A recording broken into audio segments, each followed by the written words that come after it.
আমি নিজেকে সৌভাগ্যবান মনে করছি। সবাই চট্টগ্রামের বিশিষ্ট সাংবাদিক বৃন্দ, এডিটর আছে, যারা বিভিন্ন ইলেকট্রনিক এবং প্রিন্ট মিডিয়ার শীর্ষ পদে আছেন, সবার সাথে একসাথে দেখা হলো। আমি আমার এলাকায় গেলে চাপগাঁয়ের ভাষাতেই কথা বলি।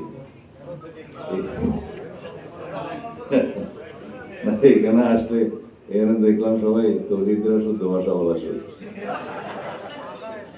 সেই জন্য আমি ভয় বই শুদ্ধ ভাষা বলতে। যাই হোক, এই সংগঠনের বয়স কত হয়েছে আমি জানি না, 27 বছর। প্রতি বছর কি একবার মিলন মেলা হয় নাকি মাঝে মধ্যে? ভালো। আমাদের বাংলাদেশ পুরোটা নিয়ে আপনাদের সাংবাদিকতা, সারা বিশ্ব নিয়ে সাংবাদিকতা, কিন্তু চট্টগ্রামের প্রতি আপনাদের টানটা একটু বেশিই থাকবে। একসময় বহু বছর আগের একটা অনুষ্ঠানে, সম্ভবত 1999 বা 2000-এর দিকে আনিস আলমগীরের একটা অনুষ্ঠান আমি গিয়েছিলাম। সেখানে পূর্তমন্ত্রী ছিলেন ইঞ্জিনিয়ার মোশাররফ সাহেব, এখন উনি নেই।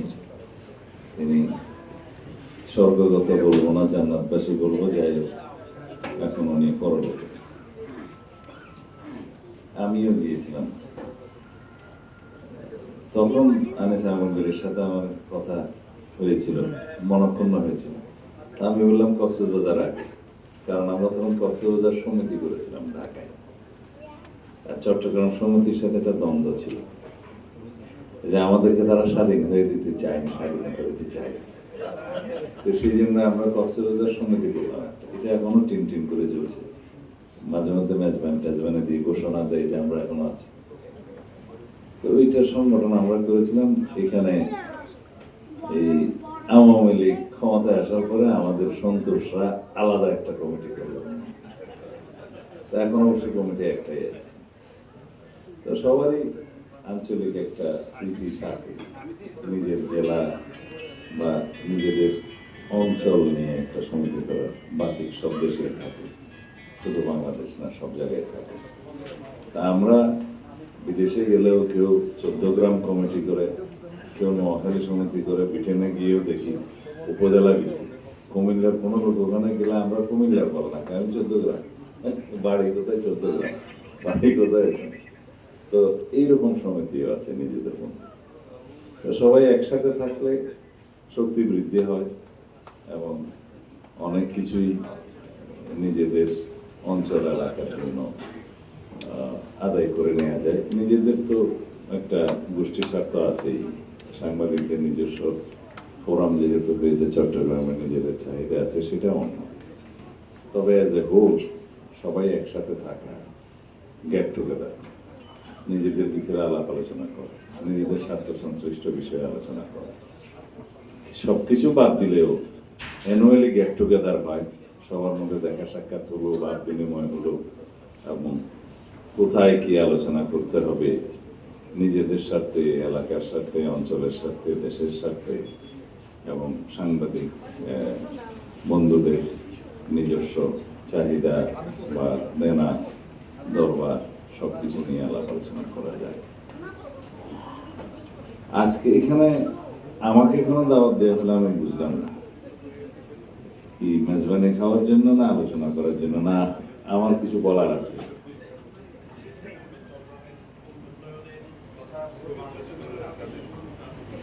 না, এখানে তো আমি প্রথম থেকে বক্তব্য মনোযোগ দিয়ে শুনতে পারিনি। এখান থেকে কি কোনো প্রস্তাব আসছে যে এই করতে হবে, করতে হবে? কিছু আসে না।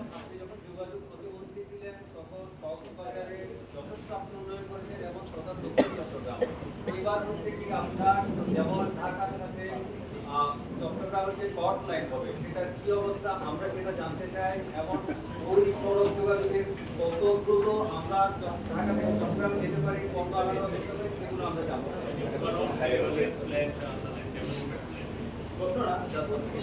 পুরো বাংলাদেশে তো আপনারা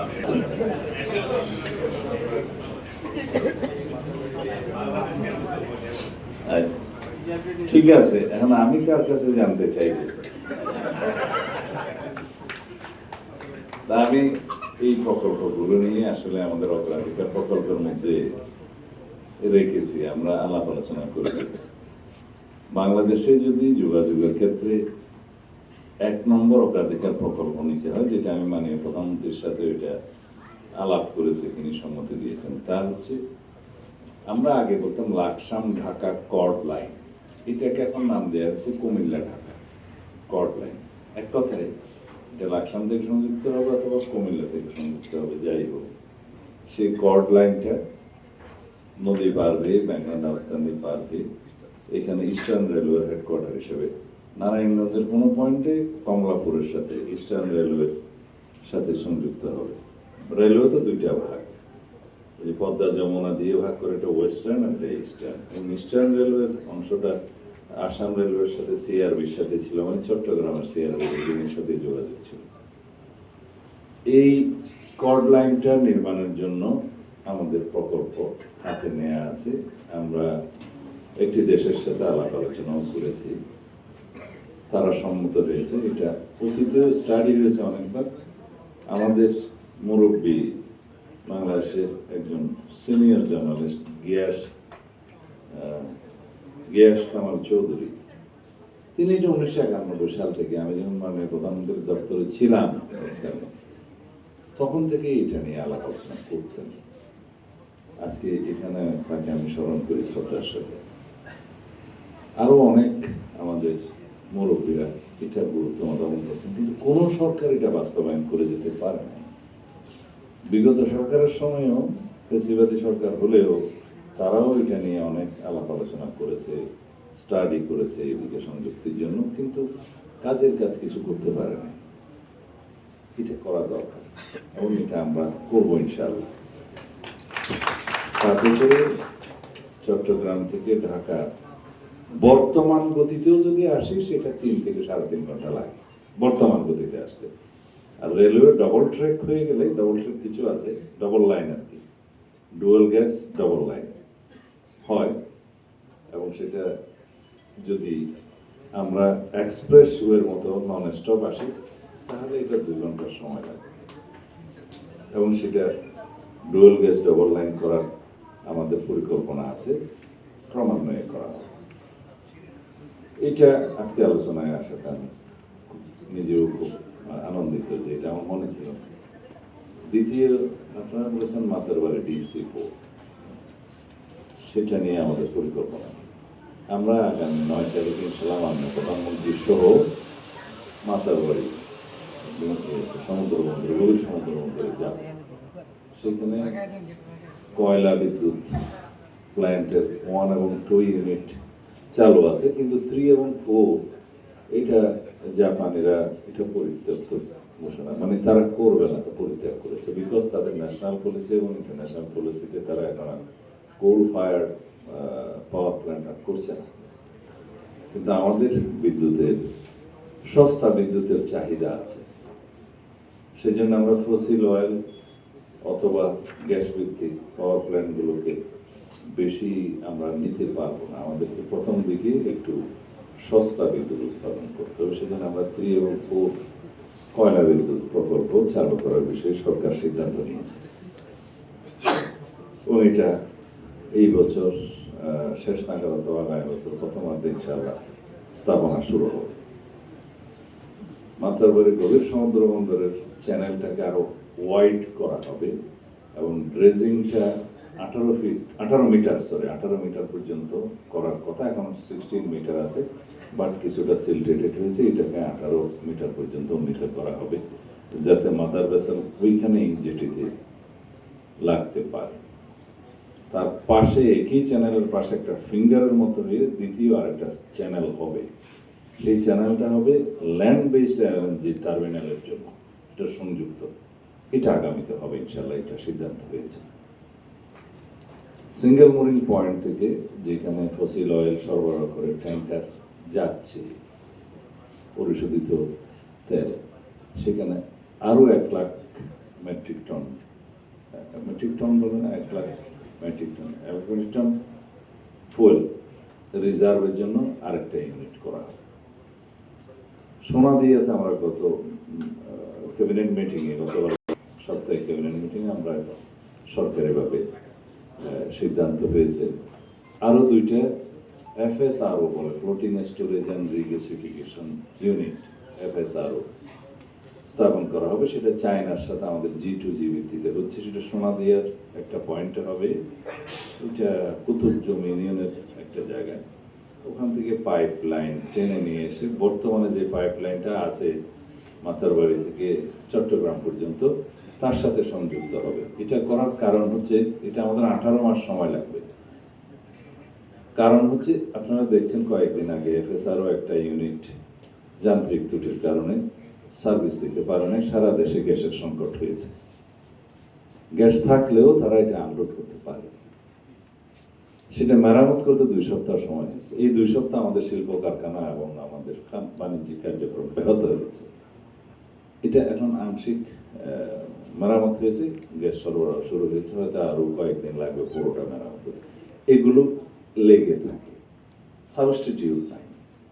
আবার আমাদের পাইপ লাইনে আর বেশি রিগ্যাসিফিকেশন ইউনিট এফোর্ড করতে পারে না এখন যে পাইপ লাইনটা আছে। সেই জন্য ল্যান্ড বেসটা 2টা FSRO এখন এটা অনুমোদন করা হলো। ল্যান্ড বেস টার্মিনালটা স্থাপন করতে 2 বছর সময় লাগবে কনস্ট্রাকশনে, কারণ চ্যানেল সহ টার্মিনাল সহ আসবে।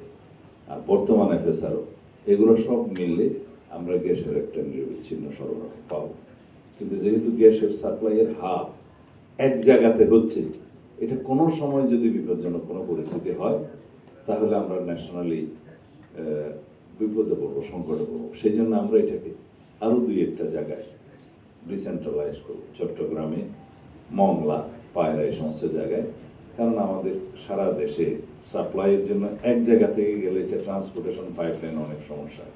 সেই জন্য ল্যান্ড বেস আরও টার্মিনাল এই সমস্ত জায়গায় করার জন্য মংলা, পায়রাতে, চট্টগ্রামে আমরা ব্যবস্থা করছি। সমস্যা হচ্ছে, ওই সমস্ত জায়গায় ডিপ সি পোর্টের মতো ড্রাফট নাই, যার কারণে এখানে মাদার ভেসেল থেকে আবার লাইটারিং করে পাইপ লাইনে নিতে হবে, খরচ একটু বেশি পড়বে। তারপরও জ্বালানি নিরাপত্তার জন্য আমাদেরকে সেটা করতে হচ্ছে। এখানে ফসিল অয়েলের সম্ভাবনা, আমরা সবসময় আমাদেরকে ফসিল অয়েলের উপরে কিছুটা নির্ভরশীলতা রাখতে হবে। কারণ শুধুমাত্র আমাদের এটা চিন্তা করলে হবে না যে ভবিষ্যতে আমরা গ্যাসে যাব বা রিনিউয়েবল এনার্জিতে যাব। আমাদের এটা মাল্টিপল চয়েস থাকতে হবে। Gas, renewable energy, fossil oil এবং আমাদের এই 4টা আমাদের মাল্টিপল চয়েস রাখতে হবে। তবে গ্রাজুয়ালি আমাদের যেটা চিন্তা এবং আমরা যেটা পলিসি নিয়েছি সরকারের, যে আমরা ক্রমান্বয়ে গ্রিন এনার্জির দিকে যাব, রিনিউয়েবল এনার্জির দিকে যাব।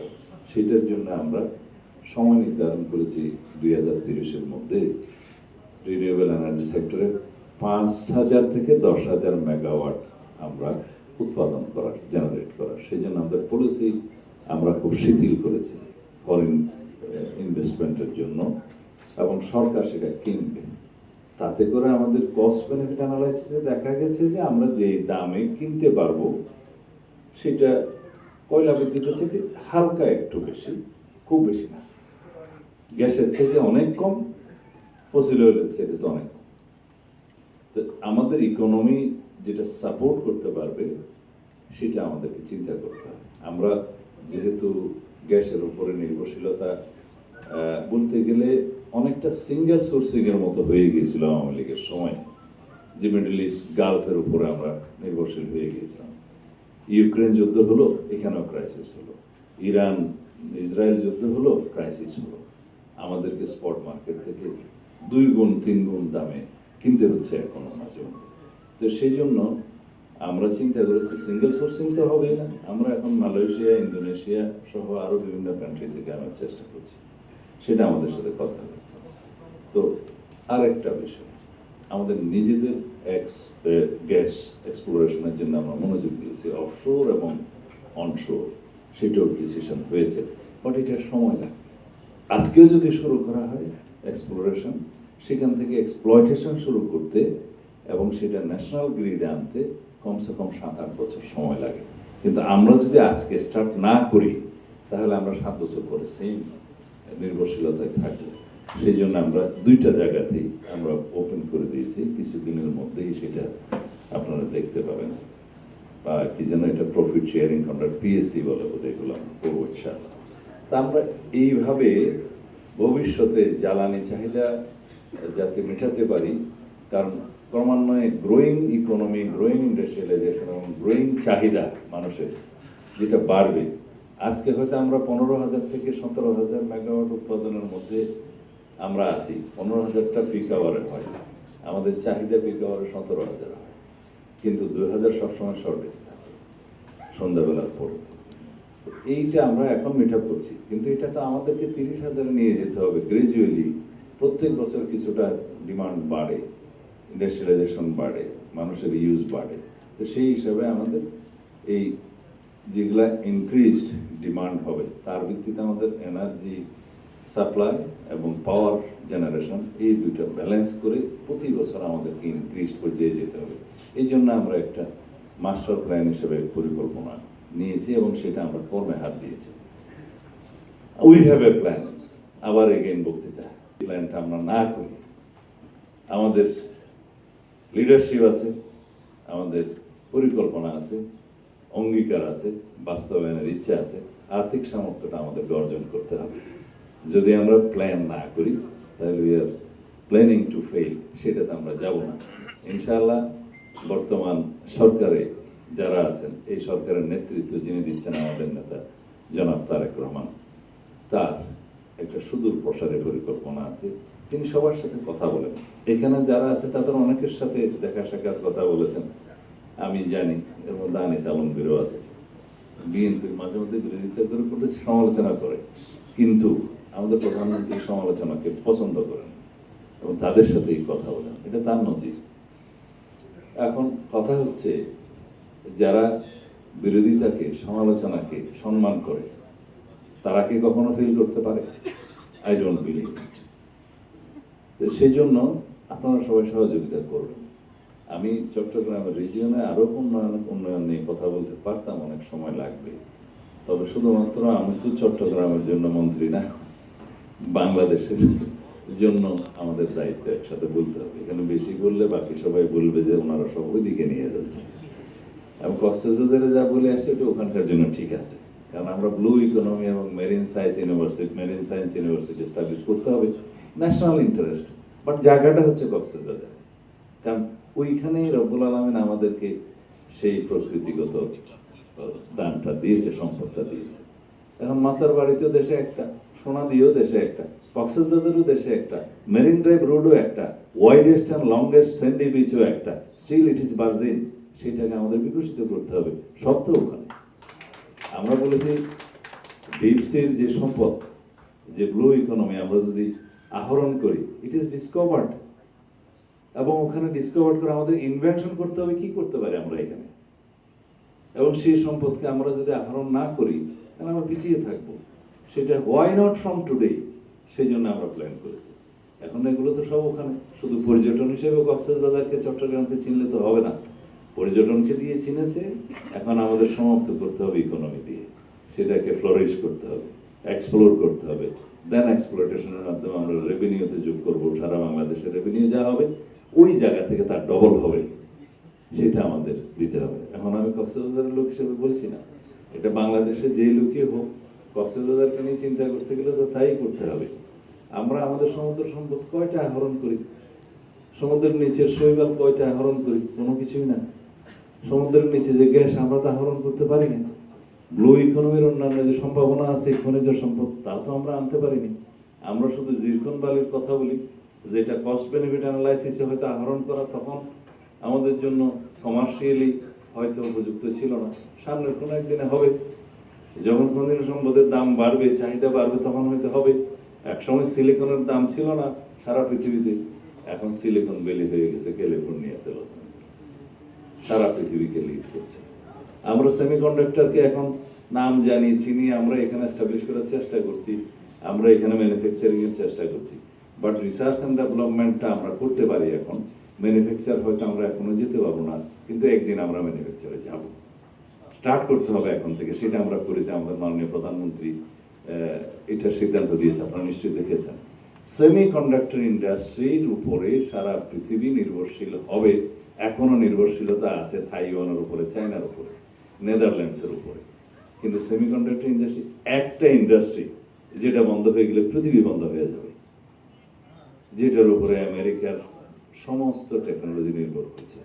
তারা এখন বুঝতে পেরেছে যে তারা যদি তাইওয়ানের উপর নির্ভরশীল থাকে, সবসময় ওই সাউথ চায়না সি নিয়ে যদি গন্ডগোল লেগে থাকে, তাহলে তাদের ইকোনমি সাফার করবে। সেই জন্য এটা এখন মাল্টিপল সোর্সে তারা করার চেষ্টা করছে। চায়না এগিয়ে আছে, তাইওয়ান আরও এগিয়ে আছে সেমিকন্ডাক্টরে।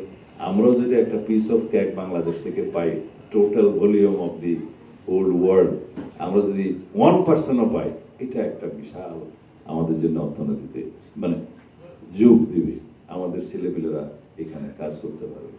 কারণ ফিউচার ওয়ার্ল্ড তো আপনারা জানেন টেকনোলজির ওয়ার্ল্ড, কম্পিউটার সায়েন্সের ওয়ার্ল্ড, সেমিকন্ডাক্টরের ওয়ার্ল্ড, এই আর্টিফিশিয়াল ইন্টেলিজেন্সের ওয়ার্ল্ড। পৃথিবীতে কয়েকদিন আগে ওপেন এয়ার নামে একটা আর্টিফিশিয়াল ইন্টেলিজেন্সের শেয়ার বেচা কেনা হয়েছে, ইনভেস্টমেন্ট হয়েছে। লার্জেস্ট ইনভেস্টমেন্ট কোম্পানিগুলো, অ্যাসেট ম্যানেজমেন্ট কোম্পানিগুলো ওখানে বিনিয়োগ করেছে বিলিয়ন বিলিয়ন ডলার, শত শত বিলিয়ন ডলার। আমি জেনেছি কারণ আমার ছেলে ওই সেক্টরে কাজ করে বিদেশে, তারা এটা বিল করেছে আর্টিফিশিয়াল ইন্টেলিজেন্স ওপেন এয়ার নামে। তো চোখে দেখা যায় না, কিন্তু সবচেয়ে লার্জ ইন্ডাস্ট্রি আর্টিফিশিয়াল ইন্টেলিজেন্স, পৃথিবীও দিকে যাচ্ছে। আমরা এখন সেমিকন্ডাক্টর শুরু করতে যাচ্ছি আমাদের দেশে। এগুলো আমি স্বপ্ন দেখাচ্ছি না, এগুলো বাস্তবায়ন করছি আমরা। তো মানুষকে তো আগে স্বপ্ন দেখতে হবে, সেই স্বপ্ন ওই স্বপ্ন হবে না যেটা দুঃস্বপ্ন হবে, অথবা স্বপ্ন দোষ হবে। আমরা সেই স্বপ্ন দেখবো যেটা বাস্তবায়ন করা যাবে, সেই স্বপ্নের কথা বলছি। আমরা স্বপ্ন দেখেছি, পরিকল্পনা করেছি, বাস্তবায়নের জন্য আমরা কাজ শুরু করছি।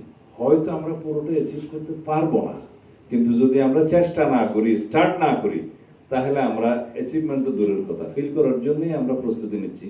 সেটা হবে না ইনশাআল্লাহ। মনে হয় সবার খিদে টিদে লেগেছে।